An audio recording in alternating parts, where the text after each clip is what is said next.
नमस्कार दोस्तों, आप सभी का चेंज इंडिया पर स्वागत है। और आज हमारे प्रांशु दादा हमारे साथ जुड़े हैं। आज का जो विषय है वो है जो सुप्रीम कोर्ट ने अभी केंद्र सरकार को इसके संबंध में कुछ नियम कानून कड़े बनाने के लिए बोले हैं कि चाइल्ड पोर्नोग्राफी डाउनलोड करना या देखना अपराध होगा। पॉक्सो और आईटी तहत के एक्ट के तहत 7 से 10 साल की जेल होगी, उसका जुर्माना भी कुछ होगा रुपये में। तो ये chief justice of India D.Y.. Chandrachud साहब, जस्टिस जे.बी. पारदीवाला और जस्टिस मनोज मिश्रा की बेंच ने इस आदेश को पारित किया है। इवन इस बेंच ने इतने कड़े शब्दों में इसके बारे में बोला है कि कोर्ट में चाइल्ड पोर्नोग्राफी शब्द का भी प्रयोग नहीं किया जाना चाहिए। तो दादा, ये बेसिक अभी चल रहा है थोड़ा न्यूज़ में, तो आप इस बारे में कुछ अपने विचार रखना चाहें? क्योंकि हमारा देखिए, हम लोग कोई लॉ एंड ऑर्डर के कुछ ज्ञाता है नहीं, संविधान मैंने भी कुछ पढ़ा नहीं है, आपने शायद पढ़ा है कि नहीं। हाँ, इस मैटर के बारे में सामाजिक और आध्यात्मिक दृष्टिकोण से, चाहे धार्मिक दृष्टिकोण, क्या होना चाहिए था जिससे कि चाइल्ड पोर्नोग्राफी का जो धंधा है या उसका जो लत लगता है लोगों में, खासकर दूसरे देशों में तो इसके बारे में खुल के मतलब ये भी प्रदर्शन किया जाता है, वहाँ पे कुछ ज़्यादा मनाही नहीं है, फ्री सेक्स का भी बात किया जाता है फॉरेन में। तो दादा, हमारा देश तो काफ़ी इस मामले में सांस्कृतिक है, संस्कार वाला है, तो क्यों हमारा देश में भी इस तरह के काफ़ी अपराध बढ़े हैं? क्या ये पश्चिमी सभ्यता का भी कुछ असर है, या हम लोग कुछ ऐसे हैं कि खाने के दांत और दिखाने के दांत और टाइप का हम जीवन जीते हैं भारत में? क्या कहेंगे आप? हाँ, पहली बात तो ये है दादा कि वो जो फ्री सेक्स है उसका उससे संबंध नहीं है। क्या सेक्स है इसका मतलब ये नहीं कि आप किसी बच्चे के साथ भी कर सकते हैं, वहाँ पे बहुत कड़ी सजाएं उसकी। हाँ। और वहाँ पे लोग ज्यादा अवेयर भी हैं। अगर आपने किसी कम उम्र की लड़की की सहमति से भी ऐसा किया, अगर उसकी उम्र कम है, तो हर लिहाज से अपराधी आप हैं, चाहे ये साबित हो भी जाए कि वो लड़की उसमें सहमत थी। जी। क्योंकि वो उम्र, जो उसकी उम्र है, वो क्राइटेरिया है ही नहीं कि जहाँ पे वो कोई सही फैसला कर सके इस बुनियाद पे। जी। तो वहाँ फ्री सेक्स है, वहाँ पर है, जो एडल्ट हैं वो अगर चाहें, इंटरेस्टेड हो तो वो कर सकते हैं। लेकिन चाइल्ड अब्यूज जो है जी, वो उसकी बहुत सख्ती है और बहुत सख्ती से उसकी कार्रवाई होती है। जी। तो फ्री सेक्स को इसके साथ जोड़ना, ये पहली बात तो ये गलत है। जी, मैं एक्सेप्ट करता हूँ। जी हाँ, और हाँ, अब आपने कहा कि ये जो है कुछ पश्चिमी चीजों का असर है कि नहीं। हाँ, कहा जा सकता है कि यहाँ पर सेक्स को एक टैबू के तौर पे अधिकतर देखा गया है। ये ओशो के बाद से इसके बारे में आदमी थोड़ा सा ओपन हुए और अभी और ज्यादा ओपन हुए। लेकिन ओशो पहले व्यक्ति हैं इतने प्रसिद्ध और इतने ज्यादा मतलब लोगों में लोकप्रिय कि जिन्होंने इसके बारे में खुल के बात की है, हेल्दी सेक्स के बारे में।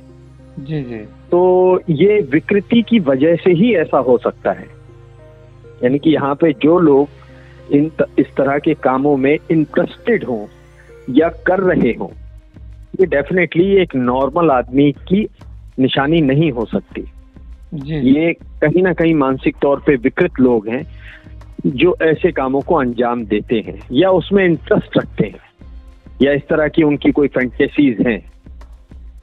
जी। तो अब ये जो है, क्योंकि यहाँ पर बहुत ज्यादा इन सब चीजों को मतलब हम इसको दो हिस्सों में बांट सकते हैं। एक ओशो से पहले का समय था, एक ओशो के बाद का समय है, और फिर एक वो समय है जब ओशो बहुत ज्यादा फेमस हुए हैं लोगों के बीच में। जी। तो अभी जो है, मुझे ऐसा लगता है कि जो नॉर्मल लोग हैं जिन्होंने इन बातों को समझा है कि व्हाट इज सेक्स और ये क्या है, इनको जिन्होंने समझ लिया, वो इस तरह की विकृति नहीं कर सकते। लेकिन अब ओशो भी सबके लिए तो संभव नहीं कि सभी लोगों ने सुना हो ओशो को। हाँ, ओशो को नहीं सुना है, लेकिन कई लोगों ने मेरे विचारों को सुना है जो कि इंस्पायर्ड हो सकते हैं ओशो से। तो उस लिहाज से ओशो कई लोगों के पास भी पहुंचे हैं, लेकिन उसके बावजूद कई लोगों से अछूते भी हैं। तो उन लोगों के पास जो है अभी नेट है और तमाम चीज़ें हैं, वहाँ पे वो इस तरह का अगर एक्सेसिबिलिटी है तो वहाँ पर जाने के बाद नई चीज़ की वजह से उनके मन में विकृति पैदा हो सकती है कि चलो भाई ऐसा करके देखा जाए, या उन सब चीज़ों को उन्होंने देखा होगा और जिसकी वजह से उनके मन में भी एक विकृति पैदा हो गई कि क्योंकि देखिए, जब आप अकेले होते हैं तो आप जो कुछ भी सोच रहे हैं, यानी कि मन के अंदर आप जो कुछ भी सोच रहे हैं, आप वही सोच रहे हैं जैसे आप हैं, और वहां पे कोई आप बात को गलत बताने वाला कोई नहीं है। यानी कि एक फीलिंग में आप डूब गए अगर, और आप अकेले हैं और अंदर ही आपके चल रहा है, तो उसी फीलिंग में डूबे हैं जिस चीज को आप उस समय पे कहीं ना कहीं किसी लिहाज से सही मान रहे हैं। तो वहां पे कोई दूसरा तो है नहीं कि कोई अगर इस तरह की फीलिंग चल रही है, एक्शंस अगर आप करेंगे तो कोई दूसरा आदमी पकड़ के आपको मार भी सकता है या मना कर सकता है, या इस वजह से आपको कोई और आपके ऊपर कार्रवाई हो। लेकिन जब आप अंदर ही अंदर कर रहे हैं तो उसके बारे में सिर्फ आप ही हैं, और आपको क्योंकि खुद मजा आ रहा है उसमें, तो इस बात का भी कोई अंदर उसका विरोध करने वाला भी नहीं है, क्योंकि सिर्फ आप ही हैं। अच्छा दादा, हाँ, ये इसमें क्या है कि देखिए, पहले मद्रास हाई कोर्ट ने इसको अपराध नहीं माना था, मतलब, और उसने फ़ोन में चाइल्ड पोर्न डाउनलोड करना अपराध नहीं माना था, और सुप्रीम कोर्ट ने उस फैसले को पलट दिया और ये नया आदेश पारित किया है। तो वो आप किस तरीके से देखते हैं? मतलब सुप्रीम कोर्ट काफ़ी इस मामले में स्ट्रिक्टली मना किया है कि अभी ना देखना और डाउनलोड करना, ये सब चाहे किसी भी तरीके से, ये मद्रास हाई कोर्ट ने बोला था कि फैलाना अपराध है, लेकिन आप रखे हैं तो ये अपराध नहीं है। लेकिन सुप्रीम कोर्ट ने उसको भी मना कर दिया कि नहीं, वो भी अपराध है, और ये किसी बच्चे के साथ किया गया एक मतलब उसको आप गलत, आपके मतलब देखना ही आपके नियति को बता रहा है कि आपका नियत, आपका साइकोलॉजी विकृति के तरफ है, और इसलिए इसको कड़े शब्दों में मनाही किया है। तो ये मतलब कानून भी, कोर्ट और कानून और ये मद्रास हाई कोर्ट, चाहे अलग अलग स्टेट के जो हाई कोर्ट हैं और सुप्रीम कोर्ट के, ये विरोधाभास आपस में ही इनका हो जाता है। इसको किस नजरिए से देखते हैं? नहीं दादा, विरोधाभास नहीं होता, interpretations and choices of words. हाँ, अब सारा प्रॉब्लम तो वहीं पे होता है ना कि हम किस तरह के शब्दों का इस्तेमाल कर रहे हैं किसी खास जगह पे, और उन्हीं शब्दों से खेला जाता है। किसी भी सही बात को या किसी गलत बात से भी बचने के लिए उन्हीं शब्दों की वजह से ही ऐसा होता है कि जो अगर अपराधी हो भी तो भाई उनके साथ वो रियायत हो जाती है। या अभी जैसे कुछ दिन पहले वो जो कन्हैया लाल का जो जिसने उसको मारा था, 2 लोग थे, अब वहां पे एक आदमी को बेल मिल गई, जबकि वो उसको बेल मिली जो वो वीडियो बना रहा था। तो अगर ये यहाँ पर इतने स्ट्रिक्ट हो सकते हैं कि भाई डाउनलोड करने वाला भी अपराध की कैटेगरी में आएगा, यानी कि आप कहीं ना कहीं से उसको एंजॉय कर रहे हैं। ये कौन सा कन्हैया लाल की बात कर रहे हैं? अरे कन्हैया लाल, जिसको वो दर्जी जो था। अच्छा, कब की घटना है ये? अरे दादा, वो नुपुर शर्मा के बाद नहीं हुआ था? अच्छा ठीक है। हाँ, गुजरात साइड का कुछ उधर का घटना हुआ था। गुजरात में नहीं, राजस्थान में हुआ था। राजस्थान, मतलब ये, बट ये चाइल्ड पोर्नोग्राफी से रिलेटेड नहीं है ना? वो तो शायद नहीं, उससे नहीं है। लेकिन मैं कह रहा हूँ कि यानी कि वो कानून इस तरह के थे, उसमें भाषा कुछ ऐसी थी कि जिसकी वजह से उसकी इंटरप्रिटेशन उसने करके दिखा दी वहां पर, और जिसकी वजह से उसको बेल मिल गई, वो उसको बेल मिल गई।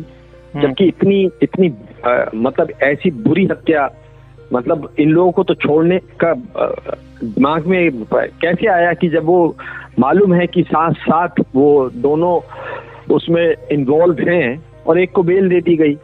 वो वीडियो बना रहा है जिस आदमी के ऊपर वो हत्या हो रही है, तो ये किस वजह से हुआ? इसी वजह से हुआ ना कि चॉइसेस ऑफ वर्ड्स, जो किसी चीज को एक्सप्लेन कर रहे हैं, उन्हीं वर्ड्स की वजह से उन्होंने कोई वहां से निकाली होगी चीज, और जिसको कोर्ट ने एक्सेप्ट कर लिया होगा।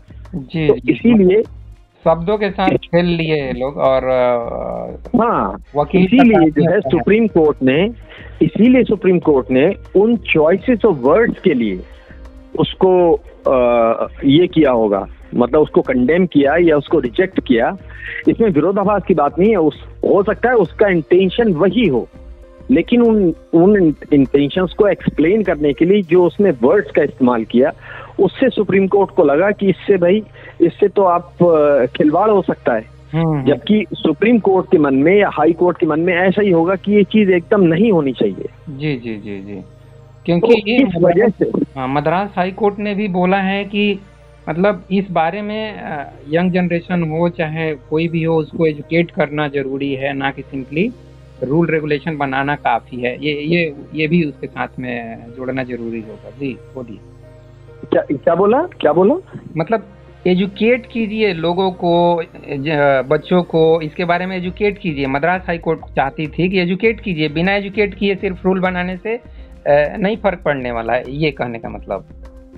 हाँ, अब ये जो है, अब इन जजेस को ये समझना चाहिए जी कि जब हम ये बात कह देते हैं, सुनी सुनाई बात जिसकी कोई वास्तविकता है नहीं, एजुकेट तो कितने दिनों से लोग कर ही रहे हैं, लेकिन असर कहाँ पड़ रहा है उसका?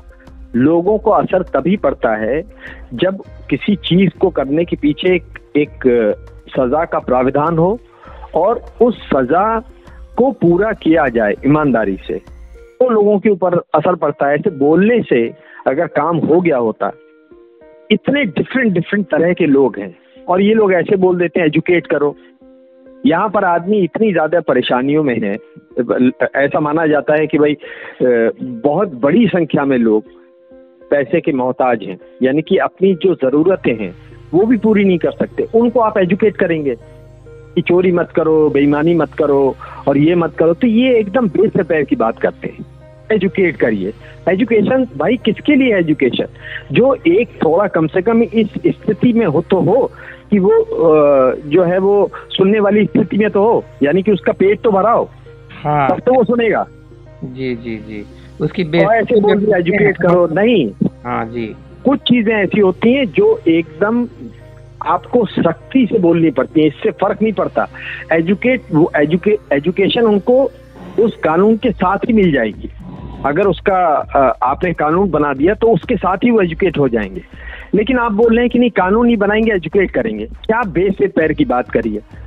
अरे भाई देखो तो जरा, आदमी इतनी खराब हालत में है, वो सुनने की स्थिति में है नहीं, और आप बोल रहे हैं एजुकेट करो। ये सुनी सुनाई बातें जो करने लगते हैं ना, ये एकदम बहुत बेसलेस बातें होती। एजुकेट करो, यहाँ इतना एजुकेशन दिया जा रहा है और लोग कलह में पड़े हुए हैं, हिंसाएं हो रही हैं, रोज खून होते हैं। ये उनको नहीं पता है क्या?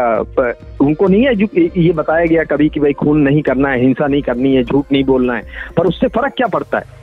उनकी वास्तविक स्थिति ऐसी नहीं है कि वो इन सब चीजों को फॉलो कर पाए जी। वहाँ पे इस तरह की बात। तो कहने का मतलब सुप्रीम कोर्ट ने जो आदेश दिया है कि आप कड़े नियम कानून बनाइए, तो ये सही है। दादा, एक और आपने घटना सुनी होगी कि एक नेता पार्लियामेंट में ही बैठकर पोर्न वीडियो देख रहे थे। तो अब लोगों का कहना है कि जब बताइए, अब मुझे बताइए, ये सुप्रीम, ये अब वही मैं कह रहा हूँ कि अभी देखिए वही वाली बात जो मैं कह रहा था, एजुकेट करो। क्या जो पार्लियामेंट में बैठा हुआ एमपी है, क्या उसको ये बात नहीं पता है कि उसे ये करना चाहिए कि नहीं करना चाहिए? पता तो है, फिर अब और क्या एजुकेशन देनी बाकी है? इसका मतलब है कि भाई ये जो ज्यादातर लोग जो हैं, देखिए जो बहुत कम परसेंटेज में लोग हैं, यानी कि 15-20% लोग ऐसे हैं कि कोई भी कानून बना दो उन्हें कोई फर्क नहीं पड़ता। इसीलिए नहीं पड़ता क्योंकि उन्हें वो करना नहीं है, यानी कि उनकी स्थिति ऐसी है, मानसिक तौर पे वो इतने ज्यादा मतलब सिक्योर्ड हैं कि उन्हें वो जाएंगे नहीं। आप कोई भी कानून बना दिए, चाहे और वो लोग कर भी नहीं रहे होंगे ऐसा ज्यादा, मतलब कि जो परसेंटेज में बहुत कम है 15-20%, लेकिन जो 80% लोग हैं ये वो ही हैं कि जिनके ऊपर कानून ही लगाया जाना चाहिए, क्योंकि वो उस स्थिति में है ही नहीं कि कुछ भी सोच सके ढंग से। जी जी। उनके लिए कानून ही है, वो कानून से ही रुकेंगे, या रोकना उनको कानून से चाहिए, ऐसे करके नहीं छोड़ना चाहिए कि वो एजुकेट करो एकदम बेस पैर की बात, इसमें it has no basis at all. Educate करो। अब एक एमपी एक पार्लियामेंट में बैठ के एक एमपी ऐसा काम कर रहा है, अब इसका मतलब क्या है कि अगर कानून होता तो बहुत मुमकिन था कि वो एमपी ऐसा नहीं करता है। अगर ऐसा कोई कानून होता कि पार्लियामेंट में बैठ के आप इस तरह की चीज अगर करेंगे तो आप जिंदगी में कभी भी इलेक्शन नहीं लड़ सकते। तो जाहिर सी बात है कि इस चीज का इसके ऊपर असर पड़ता, और ये नहीं करता ऐसा। लेकिन क्योंकि कानून नहीं है इस वजह से वो ऐसा करता है। इसको पता तो है कि यहाँ पर ये काम नहीं करना है, लेकिन फिर भी किया उसने।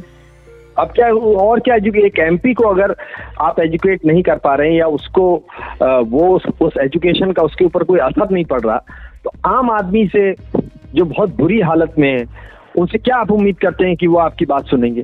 नहीं, मेरे हिसाब से ज्यादातर लोगों के लिए कानून ही है जिसकी वजह से वो सुधर सकते हैं और सुधरे हुए हैं। जी जी। अच्छा दादा, आम आदमी का यह भी सोच हो सकती है, आपकी भी शायद ये सोच होगी कि सुप्रीम कोर्ट ने आदेश दिया है कि देखना या मोबाइल में रखना अपराध है, 7 से 10 साल की आपको जेल हो सकती है।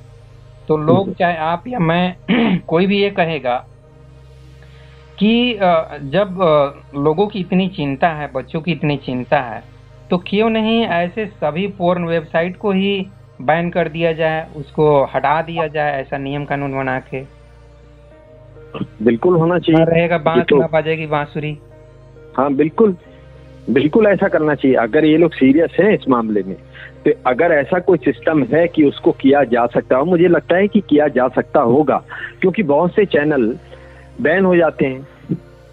तो बैन अगर हो सकते हैं तो ये वाली वेबसाइट्स क्यों नहीं बैन हो सकती जिनके बारे में आपको लगता है कि नहीं ये गलत है? सीधी सी बात है, ये एकदम सही बात कही है आपने कि भाई अगर ऐसा इसमें अगर आप इस तरह का सोचते हैं तो भाई सीधे से उसको हटाओ, यहाँ पर वो चलनी नहीं चाहिए, सीधी सी बात है। ये क्यों आप कह रहे हो कि मतलब एक तरफ आप देख रहे हो कि आदमी विक्षिप्त है, यानी कि जैसे भूख में आदमी विक्षिप्त हो जाता है, उसके बगल वाले रूम में आपने खाना भी रखा हुआ है।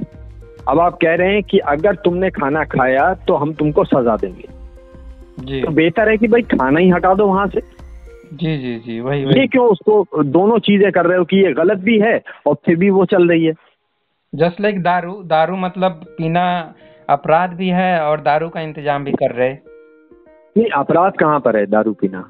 मतलब जैसे होता है ना बिहार या गुजरात कुछ स्टेट्स में है ना, लेकिन चोरी चुपके तो होता है वहाँ। हाँ, तो वही तो मैंने कहा, जहाँ पर लोग ऐसे हैं इस तरह के। अब वो देखो, सबको पता है ये बात, लेकिन मुझे ऐसा लगता है कि भाई शराब पे बैन नहीं होना चाहिए, मैं ऐसा समझता हूँ।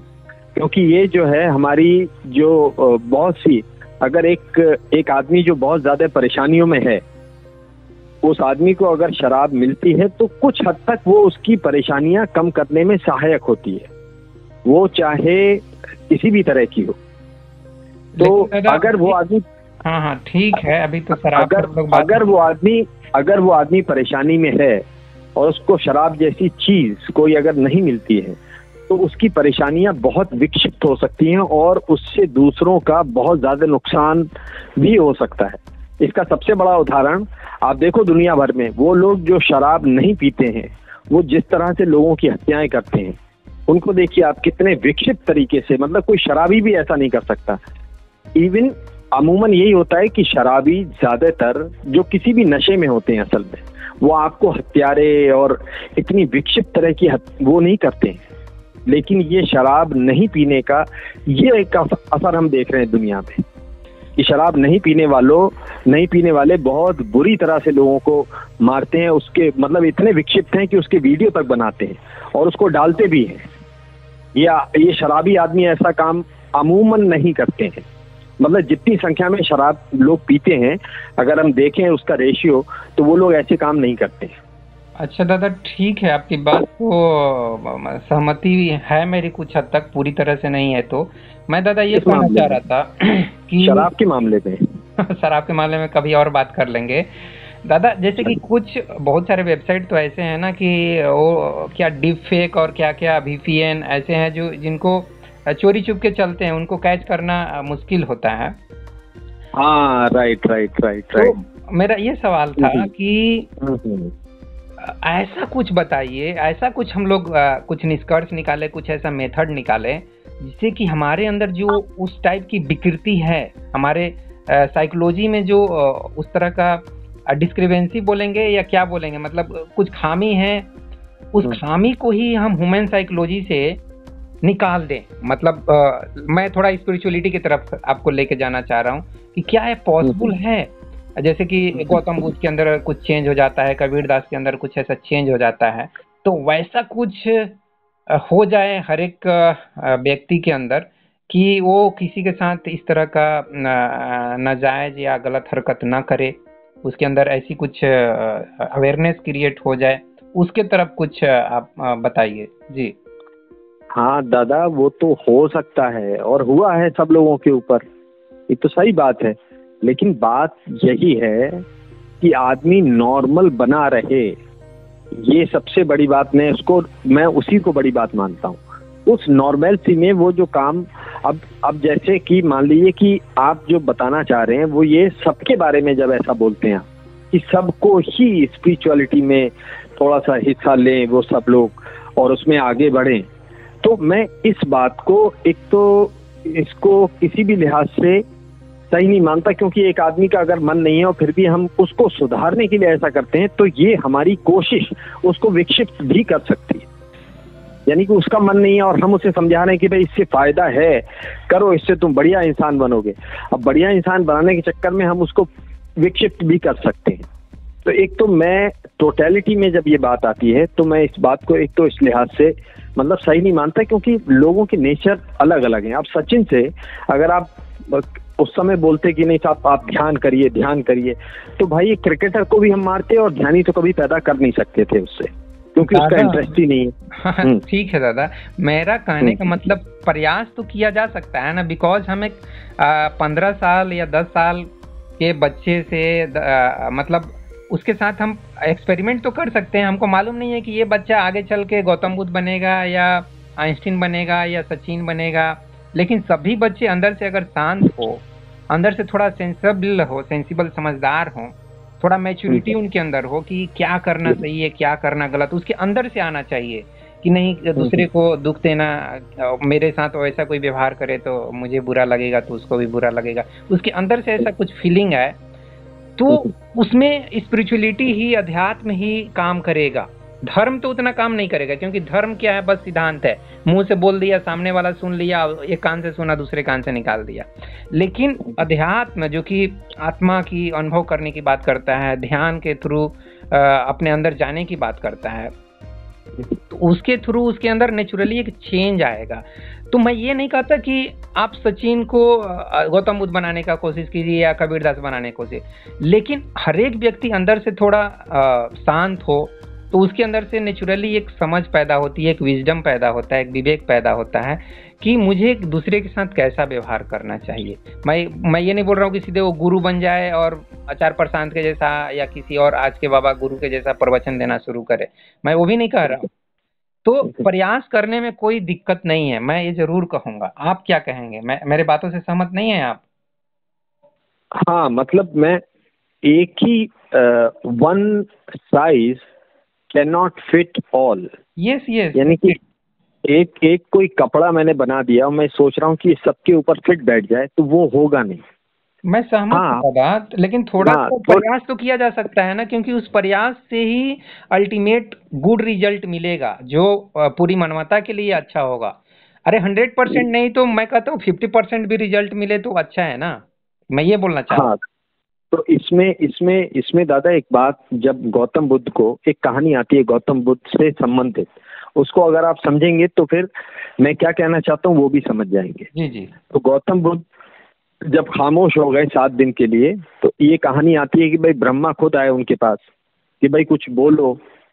तो उन्होंने कहा यार मैं जो है, देखो कि ऐसा है कि जिनका मन एकदम नहीं है, ये गौतम बुद्ध की कहानी से संबंधित है। जी जी, मैं सुना। वो व्यक्ति बोल रहा, हाँ, कि जिनका मन नहीं है वो कहने से भी कभी नहीं आएंगे, और जिनका मन है उनसे अगर मैं नहीं भी कहूंगा तो भी आएंगे, जैसे कि मैं आ गया। तो उन्होंने कहा कि जो बीच में है बड़ी संख्या में लोग, उनको आप बताओगे तो जो बीच में है हो सकता है आपकी बात सुन के थोड़ा आपकी तरफ झुक जाएं। तो गौतम बुद्ध राजी हुए कि ठीक है अब मैं बोलूंगा। तो यही बात है, जब हम ये कहते हैं ना कि सबके लिए, तो गौतम बुद्ध जैसा व्यक्ति भी या उनको फॉलो करने वाले इतने, मतलब कि माना जाता है कि साइंटिफिकली सबसे ज्यादा साइंटिफिक रिलीजन है बौद्ध रिलीजन, लेकिन फिर भी उसके मानने वाले भी देखिए कहाँ कोई दूसरा गौतम बुद्ध जो है वो पैदा हो पाया उस लिहाज से।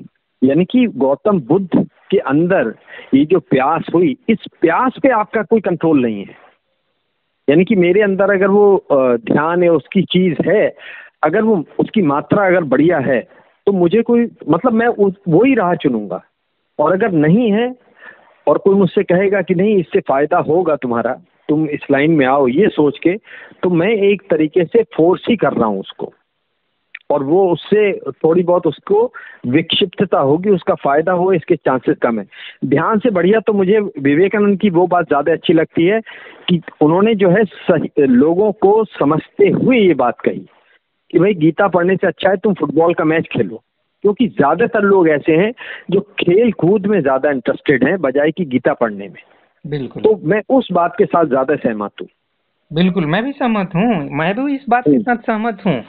लेकिन फुटबॉल भी खेलिए और 1 घंटा गीता जैसी पुस्तक भी अध्ययन करते हैं, अच्छा होगा, आपकी ओवरऑल पर्सनालिटी के लिए अच्छा होगा।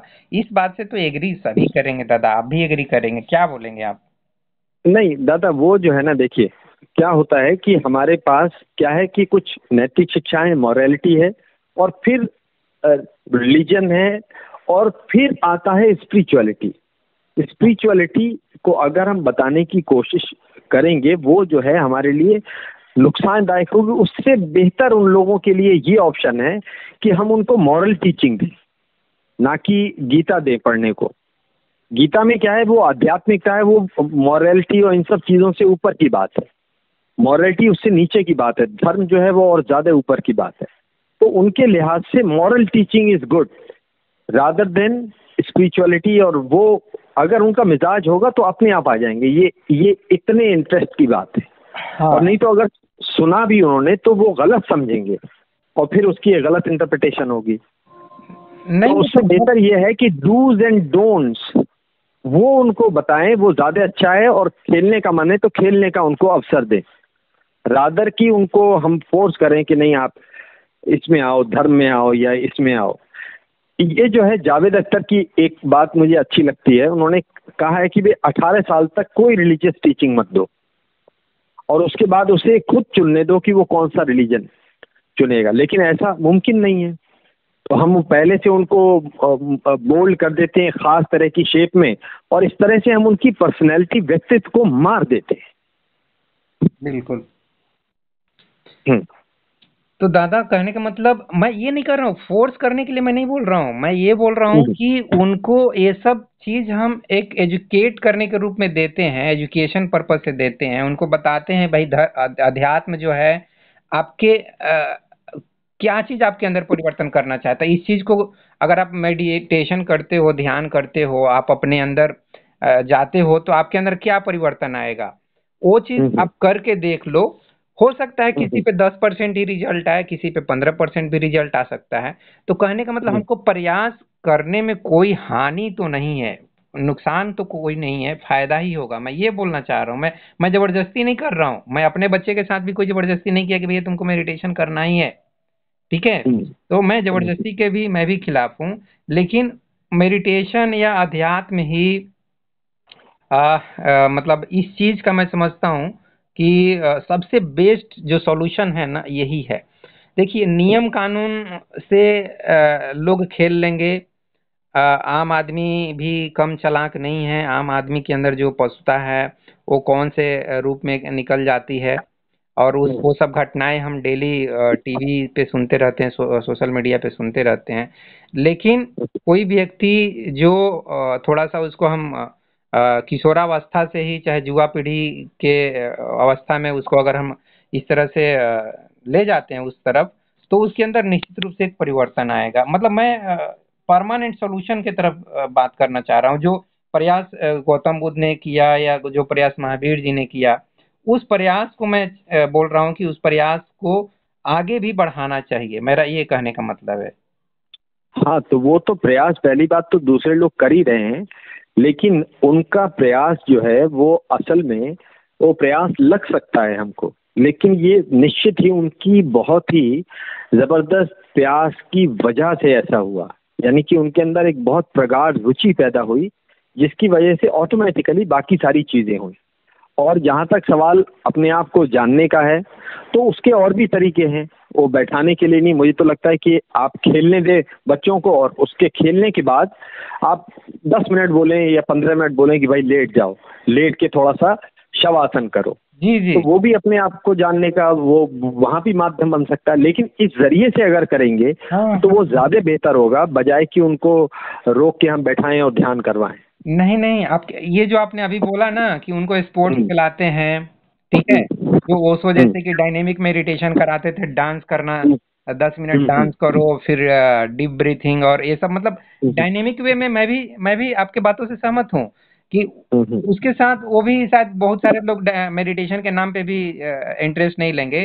तो स्पोर्ट्स, बहुत अच्छा बात बोल रहे हैं, स्पोर्ट्स खिलाना है बच्चों को। मेरा भी लड़का स्पोर्ट्स से बहुत इंटरेस्ट लेता है, तो स्पोर्ट्स खिलाना है, और उसके बाद ऑटोमेटिक जब वो रेस्ट करेंगे तो अपने आप को फील करना शुरू करते हैं, और वो जो फीलिंग होती है वही तो होता है, मतलब अपनी आत्मा का अनुभव, जो कि उनके अंदर एक सेंसिबिलिटी पैदा करती है। तो ये आपकी बात सही है जी दादा। हाँ, तो उन उन लोगों के लिए जिनके अंदर ऊर्जा का संचार ज्यादा है और इंटरेस्ट खेलने में है, तो खेलने के बाद उनको ऐसा वो दिया जा सकता है 15 मिनट का, 20 मिनट का, या 10 मिनट का, जो भी है, कि भाई आप शवासन करिए। और वो करने में सब लोग इंटरेस्टेड होंगे, क्योंकि उस समय खेलने के बाद थोड़ी सी थकावट भी आ गई होगी, तो ठहरने में उनको आसानी होगी उस समय। जी बिल्कुल बिल्कुल बिल्कुल। अच्छा दादा, ये तो हम लोग, एक और चीज मैं जानना चाहता हूँ कि हमारा फिल्म इंडस्ट्री में भी काफी, एक तरह से देखिए तो इस तरह के अश्लील दृश्य दिखाए जाते हैं, और उसके बाद कुछ हस्ती फिल्मी दुनिया के भी पकड़े गए, कुछ बिजनेसमैन पकड़े गए, जो आपको याद होगा राज कुंद्रा, ये उनका हस्बैंड है, शिल्पा शेट्टी का हस्बैंड जो है, राज कुंद्रा ही नाम है उसका। हाँ, तो ये सब मतलब ये लोग पैसे के लिए सब काम करते हैं, इस चीज को आप किस, क्योंकि ये लोग तो गरीब लोग हैं नहीं जो कि पैसे के लिए करे, तो अमीर लोग भी इस मामले में काफी, इनकी मानसिकता को कैसे आप इम्प्रूव करेंगे? हाँ, वो गरीब नहीं है हमारे रिलेशन में, पहली बात तो ये है। और वो पैसे से हमारे रिलेशन में गरीब नहीं है, लेकिन मेंटल रिचनेस वो तो गांधी की ज्यादा मानी जाएगी, जबकि पैसे से गांधी उनसे कम पैसे वाले हैं। तो कहने का मतलब है कि रिचनेस जो है उसको हम कई तरीकों से देख सकते हैं। सिर्फ पैसे की बुनियाद पे कोई आदमी मेंटल, उसके अंदर मेंटल रिचनेस भी हो, ये कोई जरूरी नहीं है। तो mentally they are very meagre, they are very poor mentally, यही बात साबित करती है। भले पैसा हो उनके पास, लेकिन दिमागी तौर पे बड़े गरीब हैं। जी जी। तो और फिर ऐसा कोई क्राइटेरिया भी नहीं है ना कि भाई अगर आप जो है एक कॉपी पे कोई भी संख्या लिख दें, पूरी कॉपी भर दें एक ही संख्या से, एक लिखें और उसके बाद 000 करके आप सारी कॉपी भर दें, उसके बाद उसकी एक और संख्या नहीं बढ़ाई जा सकती, ये तो नहीं है ना ऐसा। जी जी। जिंदगी खत्म हो जाती है हमारी, लेकिन बढ़ाया तो जा सकता है। तो ये लोग उस कैटेगरी वाले, मतलब इतने ज्यादा मेंटली अगर देखा है तो इतने गरीब हैं ये लोग, इनको कोई मेंटल रिचनेस पैदा नहीं हुई। पैसा आ गया पर ज़हनी तौर पे बड़े गरीब ही रहे ये लोग, पिछड़े हुए। बिल्कुल बिल्कुल बिल्कुल। तो दादा ये अंत में कुछ इस वीडियो को कंक्लूड करते हैं, तो अंत में बताइए क्या समाप्त किया जाए, समाप्त के रूप में क्या मैसेज देना चाहेंगे? मैं तो यही बोलूँगा, स्पिरिचुअलिटी ही ओवरऑल हर एक समस्या का समाधान है, स्पिरिचुअलिटी ही जो भी समस्याएं हमारे समाज में हैं, चाहे वो गरीबी बेरोजगारी ही क्यों ना हो, उसका भी समाधान करेगा। उसके ऊपर भी वो पूछेंगे तो बोलेगा कि भाई इसका भी ये समाधान हो सकता है। जैसे कि मैं सिंपली बोल दूंगा भाई फैमिली प्लानिंग करो, तुम अगर गरीब हो तो फिर किस लिए और गरीबी बढ़ा रहे हो। एनीवे गरीबी मुद्दा नहीं है अभी, तो इसको कंक्लूड करते हैं जी दादा। हाँ बिल्कुल। देखिए, जब हम स्पिरिचुअलिटी की बात करते हैं तो उसकी जो बुनियादी बात है जी वो है गति से अगति की तरफ आना। उसी का नाम स्पिरिचुअलिटी है, यानी कि कमिंग बैक होम। जहां से शुरू हुए थे वापस उसी तरफ आना। और हम शुरू हुए थे, शुरू के बाद ही हमारी गति चालू हुई, यानी कि फिर हमने सीखा, सीखने के बाद फिर हमने कर्म भी किए और कर्मों का फिर विस्तार होता गया। और स्पिरिचुअलिटी का मतलब है उस गति से अगति की तरफ आना। अगर आप पतंजलि के भी अगर वो 8 जो भाग उन्होंने किए वो भी अगर आप देखें तो सबसे पहले उसमें है यम और नियम, यानी कि देखेंगे यम और नियम फॉलो करना है। यानी कि बहुत से ऐसे कर्म हैं जो यम और नियम के बाहर भी हैं, लेकिन अब वो गतियां खत्म होके अब इन गतियों में लिमिटेड हो गए। तो यम नियम, फिर उसके बाद है आसन, यानी कि और गति की तरफ बढ़े। फिर प्राणायाम, यानी कि अब मेंटल जो गति थी उसको भी कम कर रहे हैं। प्राणायाम, धारणा, ये और गति कम हुई, यानी कि बहुत सी चीजों में से कुछ चीजें रह गई। धारणा, ध्यान, समाधि। ध्यान में और अगति हुई, और समाधि मतलब अल्टीमेट जहां पर अकर्म की स्थिति है, यानी कि when there is no mind. तो यानी कि अब ये, यानी कि फुल प्रोसेस यही है इसका, अध्यात्म का, गति से अगति की तरफ, कर्म से अकर्म की तरफ, या रिलेटिव से एब्सोल्यूट की तरफ। तो अब ये अलग अलग लोगों के लिए अलग अलग तरीके से हो सकता है। ज्यादातर लोगों के लिए मुझे ऐसा लगता है कि उनको गेम खिलवा के वो ज्यादा उनके लिए कंड्यूसिव होगा, आसान होगा कि गेम खिलवा के उनको लास्ट में थोड़ा सा अगर चाहें तो थोड़ा प्राणायाम करवा दें और फिर शवासन करवा दें, तो वो भी गति से अगति की तरफ ही आएंगे। जी जी जी जी बिल्कुल बिल्कुल। तो मेरे हिसाब से इसका अच्छा सॉल्यूशन ये है कि सारे लोगों के लिए ऐसा हो, मतलब कम से कम ज्यादातर लोगों के लिए जो इंटरेस्टेड हो तो उनके कम से कम खेलने की सुविधा मुहैया कराई जाए, जो वो खेलना चाहते हैं। उसके बाद थोड़ा सा प्राणायाम का सेशन हो, ब्रीथिंग एक्सरसाइज का, और उसके बाद लास्ट में शवासन अगर जोड़ना है तो। इस प्रोसेस में अगर आएंगे तो वही गति से अगति की तरफ ही बढ़ेंगे, जो कि स्पिरिचुअलिटी का सारा प्रोसेस ही ऐसा है। दादा मैं इसमें थोड़ा सा ये करूंगा, अलग व्यू रखूंगा। अगति जैसी चीज नहीं है कि मतलब मोशनलेस आप बोलना चाह रहे हैं ना, मोशन से मोशनलेस? नहीं नहीं नहीं नहीं नहीं नहीं नहीं दादा, देखिए गति जैसी चीज तो हकीकत में नहीं है, लेकिन अब दो तरह की बात होती है ना। एक तो ये है कि मुझे गति का पता भी है, और एक है कि गति है लेकिन मुझे पता नहीं है। तो मेरे लिए तो उस लिहाज से अगति हो गई ना वो। क्लियर कीजिए इस चीज को। हाँ हाँ, जैसे अब जमीन की जो गति है, अब वो तो गति हो रही है उसमें, लेकिन हमको तो नहीं मालूम पड़ रही। तो मेरे लिए ऐसी, यही वजह है ना कि कई लोगों ने इसको बोल दिया कि ठहरी हुई है, कई साइंस बोलती है कि नहीं ये घूम रही है, लेकिन हमको क्योंकि नहीं मालूम पड़ रहा। तो उसकी गति भी अगर है तो मेरे लिए वो अगति ही है। दादा मैं कोई भी हमारी बॉडी में जैसे कि खून बह रहा है, अब मुझे क्योंकि नहीं मालूम है तो उस संबंध में तो मुझे कोई ज्ञान नहीं है उस गति का। अब जैसे पंखा घूम रहा है ये मुझे ज्ञान है, तो ये गति मुझे साफ मालूम पड़ रही है, लेकिन मेरा खून में क्या क्या हो रहा है, बॉडी में क्या क्या हो रहा है, कौन कौन सी चीजें कैसे घटित हो रही हैं, वो भी गतियां हैं, लेकिन मुझे उनका पता नहीं। तो उस लिहाज से वो मेरे लिए अगति है, और इसीलिए मैं उसके लिए अनअवेयर भी हूँ उस मोमेंट, उस गति के लिए, उस मोशन के लिए। लेकिन हकीकत में वो गति नहीं, मतलब ऐसा नहीं है कि कोई समय ऐसा है जब गति नहीं है। सिर्फ यहाँ मैं जब अगति की बात कर रहा हूँ तो वो एक एब्सोल्यूट स्टेट की बात कर रहा हूँ जहाँ विचार नहीं है आपके। जी जी, यानी कि सारी गतियाँ उसी से संबंधित हैं जो आप जानते हैं। विचार मतलब जो भी आप जान चुके हैं एक्सपीरियंस के बेस पर या कुछ सीख कर। हाँ मैं केवल वो कहूँगा, हाँ, अध्यात्म भी हमको एक गति देता है। वो गति हमको अंदर से आती है।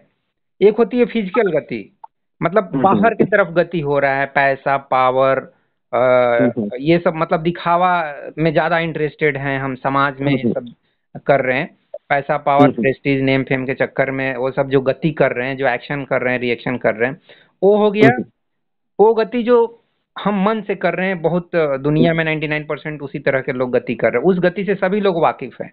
दूसरी गति जो आध्यात्मिक गति है, जो गौतम बुद्ध या कृष्ण या शिव या विवेकानंद या इस तरह के कबीरदास जैसे जो लोग, वो अंदर से गति कर रहे हैं। यस, अंदर का एक प्रवाह है, अंदर का एक अभिव्यक्ति है, अंदर का हाँ, बिल्कुल। मैंने कहा ना, कमिंग बैक होम से मेरा मतलब यही है। जी जी। जहाँ से हमको गतियों का मालूम पड़ा, उससे पहले हमको नहीं मालूम था कि गतियां हैं, उसी जगह में दोबारा वापस आना, यानी कि वो भी एक गति है, लेकिन वो कौन सी गति है? कमिंग बैक होम वाली, पीछे की तरफ वापस आना। वो अंदर से, आपका सेंटर से बाहर की तरफ गति है। उसके पहले जो गति कर रहे हैं आप, सिर्फ मानसिक स्तर पे गति कर रहे हैं, जो पूरी दुनिया करना चाह रही है, कंपटीशन वाली, उस गति में आप लगे थे। लेकिन जब आप अपने अंदर से गति करेंगे तो उस गति का अलग ही एक प्रभाव होता है, जिसको आत्मा या अध्यात्म की गति बोल सकते हैं। तो लेकिन वो भी एक गति है, बहुत बड़ी गति है, बहुत। हाँ, लेकिन नहीं दादा, देखिए, मेन यहाँ पे फर्क क्या आ रहा है कि आपकी दृष्टि कहाँ पर है। आप जो है गति हमेशा कर रहे हैं, लेकिन दृष्टि आपकी क्या बाहर है या दृष्टि आपकी अंदर की तरफ आने की है, बस ये फर्क है दादा। वो अंदर की तरफ, अगर आप आंख बंद कर लिए तो आप अंदर की तरफ, सेंटर पे आप जा रहे हैं, वही तो मेडिटेशन हो गया, वही समाधि हो गया। लेकिन वहां पे जाके सिर्फ चुपचाप से बैठ नहीं गए, चुपचाप से बैठ गए तब तो मतलब वो साधु संत जो हिमालय पहाड़ में या गुफा में बैठ जाते हैं, वो लोग से तुलना हो गया। जो गति कबीरदास की है कि जो कुछ भी उनके अंदर अभिव्यक्ति करने की इच्छा हुई, उन्होंने अभिव्यक्त किया। जो कुछ भी गौतम बुद्ध को करने की इच्छा हुई, वो किए। तो वो भी एक गति का ही परिणाम है, वो भी कर्म है, ये मैं बोलना चाह रहा हूँ। कर्म है दादा, लेकिन उसका जो अंतिम जो पड़ाव है वो अगति का है, अकर्म का है। ठीक है, लेकिन मैं जो बोलना चाह रहा हूँ समझ लिए ना, वो भी एक एक्शन है। अरे अपने ज्यादा कमिंग बैक होम का मतलब ही है कि वापस आने की गति है। कमिंग बैक, यानी गति तो वहाँ भी हो रही है, गोइंग आउटवर्ड। आप कमिंग बैक होम सही है, लेकिन वहाँ कमिंग बैक होम हो के घर में चुपचाप से बैठ नहीं गए, आप अगेन एक्शन करना शुरू किए। अगर गौतम बुद्ध ज्ञान लेके चुपचाप से वापस राजपाट में आके और छोड़ देते कि जो हो रहा है होने दो भाई, दुनिया में मुझे क्या करना है, तो वो फिर कमिंग बैक होम हो गया। आप अगेन घर से नहीं, कमिंग बैक होम वहां पे नहीं हुआ दादा। कमिंग बैक हुआ वहां पर जहां पर वो ही बिकेम एनलाइटेंड। हाँ, जब उनको ज्ञान हुआ, हाँ, ये हुआ coming back home. Yes you are right. वहां से फिर अब जो है वो, क्योंकि उन्होंने सोचा कि भाई दूसरों की भी, पहले तो कुछ दिन तक तो सोच ही नहीं पाए कि क्या किया जाए, लेकिन फिर उन्होंने सोचा कि भाई दूसरों की भलाई करनी चाहिए। और वो एक अलग तरह की, अब वो एक्सपीरियंस के साथ अब वो जो गति हो रही है, इसी को बोलते हैं ना कि भाई परोपकारी, एक आत्मज्ञानी परोपकारी होता ही है, चाहे उसका दायरा छोटा हो या बड़ा हो। जी जी, वही वो नुकसान नहीं कर सकता, वो अपकार नहीं कर सकता। हाँ, वही मैं बोलना चाह रहा हूँ कि वो भी एक एक्शन है, coming to home, coming to your centre, and again आप मूव करना शुरू किए बाहर की तरफ। या आपकी आत्मा क्या चाहती है, अब वो एक्शन करना शुरू कर दिए। बिल्कुल बिल्कुल बिल्कुल सही बात है, ये बिल्कुल सही बात। और कुछ कहेंगे कि चर्चा को समाप्त किया जाए? बहुत अच्छा लगा बातचीत करके। हाँ दादा, हमेशा आपके साथ बढ़िया ही लगता है। बिल्कुल, अब आप हमारा सारी बातें हो ही गई हैं, और फिर कभी कोई नया टॉपिक आएगा तो फिर अगर हो सकेगा तो हम लोग फिर चर्चा करेंगे। ठीक है, ठीक है। नमस्कार दादा, शुभ रात्रि। नमस्कार दादा।